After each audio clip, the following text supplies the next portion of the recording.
Assalamualaikum anak-anak, semoga kalian selalu sehat ya. Alhamdulillah kita bisa belajar lagi di tema 9 menjelajah angkasa luar part 2. Jangan lupa berdoa ya sebelum belajar.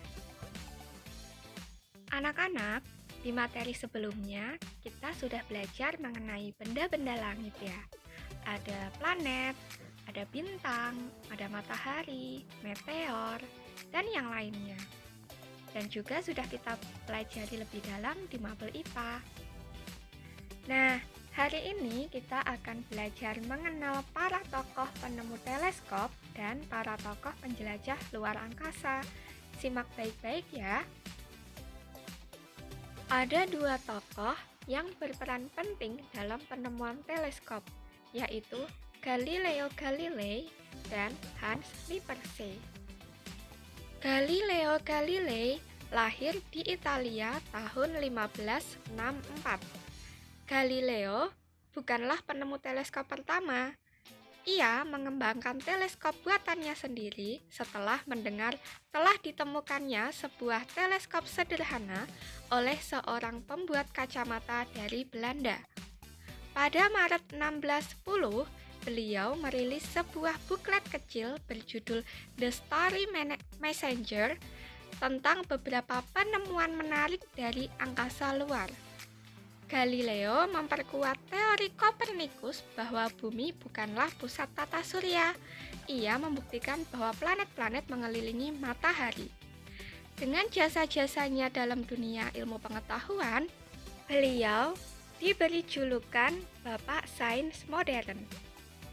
Berikut ini adalah gambar replika teleskop yang ditemukan oleh Galileo Galilei. Tokoh penemu teleskop yang selanjutnya adalah Hans Lippershey. Hans Lippershey adalah seorang pembuat lensa berdarah Jerman Belanda dan hidup menetap di Belanda. Lippershey dipercaya sebagai orang pertama mendapat suatu hak paten untuk desain teleskop. Teropong bintang atau teleskop Lippershey memegang sebuah lensa di depan lensa lain untuk memperbesar jarak objek. Teropong bintang yang Lippershey temukan hanya bisa memperbesar 3 kali pembesaran. Teleskop Lippershey selanjutnya dimodifikasi oleh Galileo Galilei. Selanjutnya adalah tokoh-tokoh penjelajah angkasa luar. Di antaranya ada Buzz Aldrin dan juga Yuri Gagarin.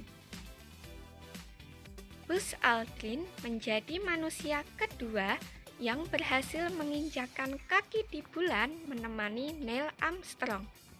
Penerbangan pertamanya sebagai seorang astronot terjadi tahun 1966 dan berada di luar angkasa selama 5,5 jam.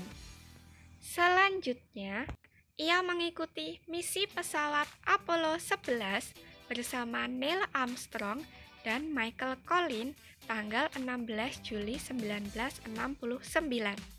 4 hari setelah terbang, ia mendarat di bulan dan berada di permukaan bulan selama 2 jam untuk mengumpulkan batu, membuat foto, dan melakukan beberapa percobaan ilmiah. Misi pesawat Apollo 11 berakhir pada tanggal 24 Juli 1969 setelah mereka berhasil mendarat kembali di Samudra Pasifik. Tokoh penjelajah angkasa luar selanjutnya adalah Yuri Aleksyevich Gagarin, atau yang sering dikenal sebagai Yuri Gagarin. Beliau merupakan seorang pilot pesawat tempur berpangkat letnan yang terpilih menjadi kosmonot tunggal yang melakukan perjalanan ke luar angkasa menggunakan wahana atau pesawat Vostok 1 tanggal 12 April 1961. Yuri berhasil mengelilingi bumi sekali selama 108 menit dengan ketinggian maksimum 327 km dari permukaan bumi. Di dalam pesawat telah disediakan makanan untuk 10 hari sebagai persediaan bagi kosmonot sambil menunggu pesawat kembali ke orbit bumi. Yuri berhasil mendarat kembali di bumi dengan selamat dan dinyatakan sebagai orang pertama yang meninggalkan orbit bumi dan melakukan perjalanan keluar angkasa. Berikutnya adalah seorang calon astronot yang berasal dari Indonesia bernama Pratiwi Sudarmono. Ia hampir terbang keluar angkasa untuk menyelesaikan misi bertajuk STS-61H dengan menggunakan pesawat ulang-alik Columbia yang direncanakan akan diluncurkan dari Amerika tanggal 24 Juni 1986. Namun, beberapa bulan sebelum ia berangkat keluar angkasa, terjadi insiden pesawat Challenger milik Amerika yang meledak setelah melakukan misi penerbangan selama 73 detik. Karena adanya insiden itu, membuat NASA membatalkan beberapa penerbangan keluar angkasa selanjutnya, termasuk agenda penerbangan Columbia yang akan dilakukan oleh Pratiwi Sudarmono. Meskipun gagal berangkat keluar angkasa, Pratiwi tetap berangkat ke Amerika untuk melakukan beberapa pelatihan dan berfoto menggunakan baju astronot. Sebelum lanjut ke materi selanjutnya, silahkan kalian pause sejenak video ini dan melakukan kegiatan peregangan tangan dan melakukan tepuk konsentrasi supaya kalian tambah semangat lagi dalam belajar. Nah, sekarang sudah siap ya untuk materi selanjutnya? Dengan ditemukannya pesawat yang dapat membawa para astronot keluar angkasa, ini menunjukkan bahwa telah terjadi modernisasi teknologi. Modernisasi merupakan sebuah proses perubahan sosial masyarakat tradisional menuju masyarakat masa kini atau modern. Ilmu pengetahuan dan teknologi atau yang disingkat IPTEK adalah aspek paling menonjol dalam modernisasi, seperti modernisasi dalam teknologi pertanian, yang dulunya sawah dibajak dengan menggunakan kerbau, sekarang dibajak menggunakan traktor, alat teknologi modern dalam dunia pertanian.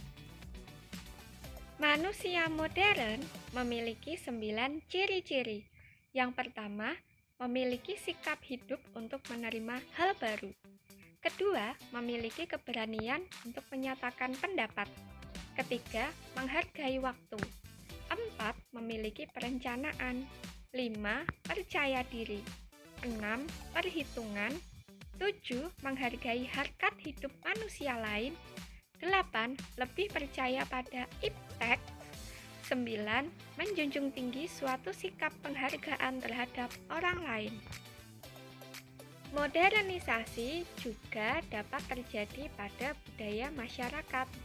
Dengan modernisasi, masyarakat dapat mempertahankan kebiasaan lama secara tradisi, namun juga tetap dapat menggantikannya dan menyesuaikan dengan perkembangan zaman. Contohnya, budaya penggunaan batik saat ini sudah mulai luntur di kalangan generasi muda, sehingga diperlukan modernisasi dalam bidang perbatikan. Salah satunya dengan diadakannya event Solo Batik Karnival, agar para kalangan muda mulai tertarik untuk menggunakan batik yang merupakan warisan budaya kita. Modernisasi juga terjadi pada alat transportasi, seperti alat transportasi air dan alat transportasi udara.